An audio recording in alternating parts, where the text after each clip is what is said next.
Today we have to discuss about the topic is adenoid cystic carcinoma in salivary gland tumor. The adenoid cystic carcinoma, it is also called as basaloid mixed tumor.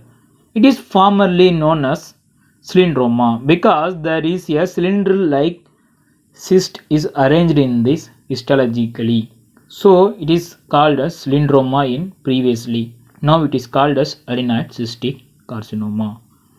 It is most common slow growing but aggressive malignant neoplasm of salivary gland. It is most common salivary gland.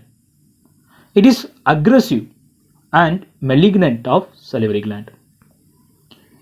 It is arised from this is a myoepithelial cells and ductal cells and leads to formation of adenoid cystic carcinoma and arranged in cribriform tubular solid and cystic pattern histology. Clinically, 5th to 6th decade of life peoples are commonly affected and it is located in this carcinoma is affected in salivary gland. In major salivary gland, mostly parotid and submandibular salivary gland. In minor, palate and tongue are mostly affected. Mostly females are affected. And early local pain and facial nerve paralysis also seen.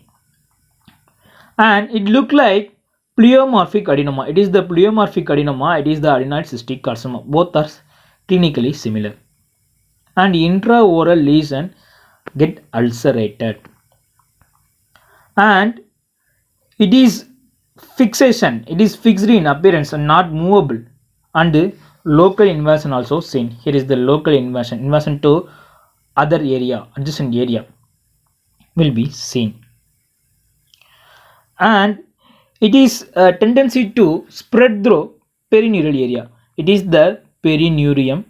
This cancer cells can ability to spread through the perineurial area. As a result, facial nerve paralysis and pain will be seen. Histologically, previously we say it is composed of cribriform, tubular and solid pattern. In cribriform pattern, before going to the cribriform pattern, the classification is based on predominant pattern. Actually, cribriform, tubular, solid pattern. These three patterns are seen in the adenoid cystic carcinoma. But if the cribriform pattern is more prominent, called as cribriform adenoid cystic carcinoma. If tubular pattern is more common, called as tubular cystic adenoid carcinoma. If solid pattern is more common, called as solid cystic adenoid carcinoma. In cribriform pattern, it is most common, and we have to see the island of basaloid epithelial cells. Here we see there will be the island of basaloid epithelial cells. Here this island of basaloid epithelial contain multiple cyst-like space will be seen. Here cylindrical cyst-like space will be seen. It look like Swiss cheese appearance.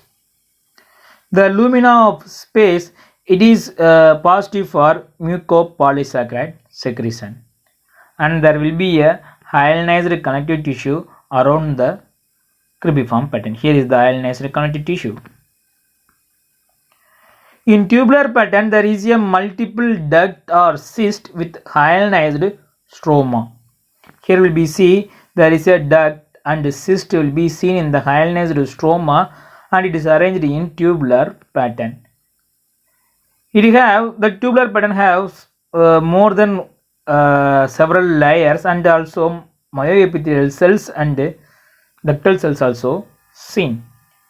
In solid pattern, it is least common, but it is arranged in larger island or sheet with little tendency to duct or cyst formation. In these basaloid cells, we have to see that myostatic activity and focal necrosis also seen, and cellular pleomorphism will be seen. And the invasion of perineural space, here is the cancer cells that can invade the perineural area. So it is the characteristic feature of the adenoid cystic carcinoma. The recurrence is 100% solid. The solid adenoid cystic carcinoma have 100% recurrence, and tubular and cribriform adenoid cystic carcinoma have 50 to 80% recurrence. The treatment is surgical treatment. In some cases, surgery has coupled with X-ray radiation. Thank you.